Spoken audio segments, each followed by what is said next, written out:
friends, welcome back to the social media pages of the Immigration Lounge. I am Jatin Sahni, regulated Canadian immigration consultant. So आज की इस video में हम बात करने जा रहे हैं करंट टाइमलाइंस एंड ट्रेंड्स की कनाडा स्टडी परमिट की, specially for September 2025 intake. I am hopeful कि बहुत सारे लोग जो वीडियो देख रहे हैं उनका पासपोर्ट रिक्वेस्ट आ गया होगा और फर्दर प्रोसेस के लिए भेज दिया होगा। बट अनफॉर्चुनेटली अगर आपको रिफ्यूज़ल आ गई है सो डिसअपॉइंट होने की बात बिल्कुल नहीं है।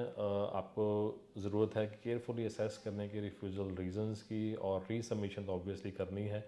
But before resubmission obviously refusal reasons का एनालिसिस बहुत ज़रूरी है, ताकि आपकी जो नेक्स्ट सबमिशन है वो स्ट्रांगली और जो भी फुल प्रूफ तरीके से आपको करनी है। But before we talk about all this things, अगर आपने अभी तक द इमिग्रेशन लॉन्च के सोशल मीडिया पेज को सब्सक्राइब नहीं किया है, so this is the time to hit subscribe button, like and share with your friends as well. So जैसे हमने बात करी कि टाइमलाइंस की बात करें, तो current time age on 16 July 2025 is 3 weeks. और अभी अगर आपका रिफ्यूज़ल आ चुका है तो बहुत ज़्यादा टाइम नहीं बचा हुआ है। आपको जल्दी से जल्दी अपनी फ़ाइल सबमिट करनी है। और अगर आपको लगता है कि अभी आप करंट इनटेक के लिए, सितंबर इनटेक के लिए तैयार नहीं है, तो ऑब्वियसली आपको डेफर लेना पड़ेगा नेक्स्ट इनटेक जो कि है जनवरी 2026 में। और ऑब्वियसली आपको देखना पड़ेगा कि आपकी पैल की वैलिडिटी क्या है, और उसके अकॉर्डिंग ही आपको नेक्स्ट अपना डेफर के लिए जाना पड़ेगा। मेजर रिफ्यूज़ल रीज़न जो आजकल एप्लीकेशंस में देखने को मिल रहा है, this is related to finances basically.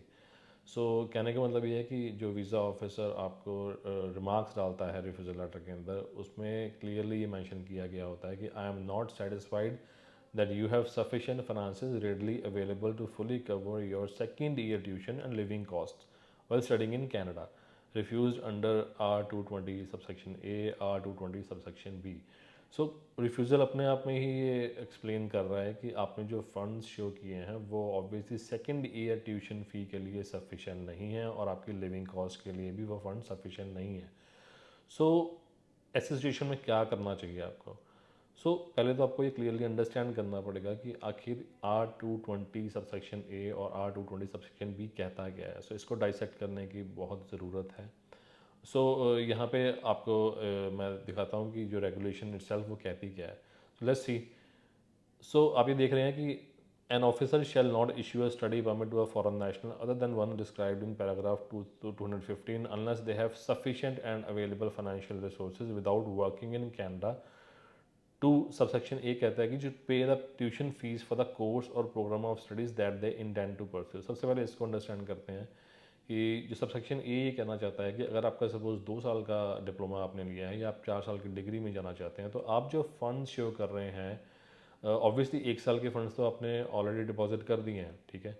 But obviously अगर आपकी सेकेंड ईयर ऑफ स्टडी पीछे बैलेंस बचती है, तो आपको एक प्लान एक आपको बना के देना पड़ेगा इफेक्टिव तरीके से, जिसमें कि अंदर की आपको अपने support funds preferably in liquid form वो होने चाहिए कि आपकी सेकेंड ईयर फीस के लिए आपके पास इतने फंड्स अवेलेबल हैं, जो कि आपके पेरेंट्स के भी हो सकते हैं, अलॉन्ग विद पेरेंट्स की स्टैट्यूटरी डिक्लेरेशन लगा के कि पेरेंट्स के पास सेविंग्स में इतने पैसे हैं, पेरेंट्स के पास फिक्स डिपॉजिट्स में इतने पैसे पड़े हुए हैं, या पेरेंट्स के पास म्यूचुअल फंड्स में इतने पैसे हैं।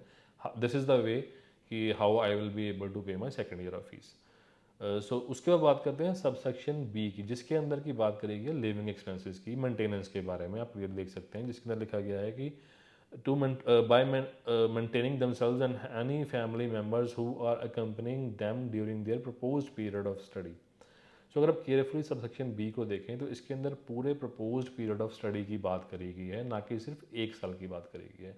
अगर आप 2 साल के लिए कनाडा पढ़ने जा रहे हैं, 2 साल का डिप्लोमा आपका है, तो आपको technically first and second year both आपको अपने जो लिविंग एक्सपेंसेस है 2 सालों के लिए आपको डिवाइस करके दिखाने पड़ेंगे कि this is how I will be able to support my stay in Canada for 2 years of study. इसके लिए जैसे मैंने पहले बता चुका हूँ कि आपके अपने पेरेंट्स के फंड्स आप दिखा सकते हो उसके अंदर जो उनके पास पड़े हुए हैं। ये पैसे ट्रांसफ़र करने अभी ज़रूरी नहीं है, बिकॉज आपने ऑलरेडी काइंड ऑफ GIC 20,635 की जो रिक्वायरमेंट है, करंट रिक्वायरमेंट है, वो आपने ऑलरेडी अगर दी हुई है तो it is sufficient. But still 2 years के फंड्स, नेक्स्ट ईयर ऑफ जो आपका स्टे है उसके लिए भी फंड्स आपको दिखाने पड़ेंगे, बिकॉज इसमें क्लियरली ये लिखा हुआ है कि अगर आप ऊपर की जो R220 के ऊपर की लाइनें चेक करें कि unless they have sufficient and available financial resources without working in Canada. So it is assumed that if you will not be able to work in Canada, So this is how I will be able to support myself in Canada by showing parents funds और आपके support जो भी आपको करे grand parents support कर रहे हैं तो उनके funds. So this is how you'll be able to satisfy visa officer about your genuine intentions. So secondly अगर आपको क्लैरिटी नहीं है कि जो जो लिविंग एक्सपेंसेस हैं बिकॉज अभी उसमें भी चेंजेस आने वाला है, अगर आप 1 सितंबर 2025 के बाद एप्लीकेशन सबमिट करने जा रहे हैं तो जो लिविंग एक्सपेंसेस की रिक्वायरमेंट है वो भी इंक्रीज़ होने जा रही है. This is also most important कि अगर आपके साथ आपके फैमिली मेम्बर्स अप्लाई कर रहे हैं, suppose you have a spouse, you have a kid applying together for their spouse open work permit and your kids visitor visa और study permit. So it is equally important कि जो living expenses हैं का portion जो है वो family members की जो ये आप ग्रिड देख रहे हैं इसके अकॉर्डिंग आपको अपने लिविंग एक्सपेंसेस भी जस्टिफाई करने हैं. सो with this justification hopefully you'll be able to crack this refusal, जिसको कि financial aspects के ऊपर जो refusal majorly आती है. You'll be able to meet these expectations of visa officer कि जो concerns उनके हैं कि about your fees and about your stay in Canada. So with this understanding I am hopeful कि आपको एक clarity मिली होगी, आपको एक understanding मिली होगी कि this is how you can meet the expectation.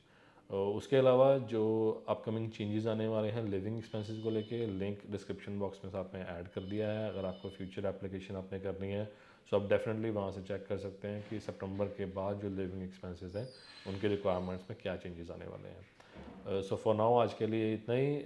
हम कोशिश करेंगे एक और इन्फॉर्मेटिव वीडियो आपके साथ जल्दी ही शेयर करने की. बट वीडियो को क्लोज करने से पहले ऑब्वियसली अगर आपने इस चैनल को सब्सक्राइब नहीं किया है अभी तक so do subscribe the channel, like and share करें इस वीडियो को सो दैट कि और भी लोग जो कनाडा स्टडी वीज़ा एस्पिरेंट हैं वो अंडरस्टैंड कर पाएँ दिस मेजर रिफ्यूजल रीज़न के बारे में.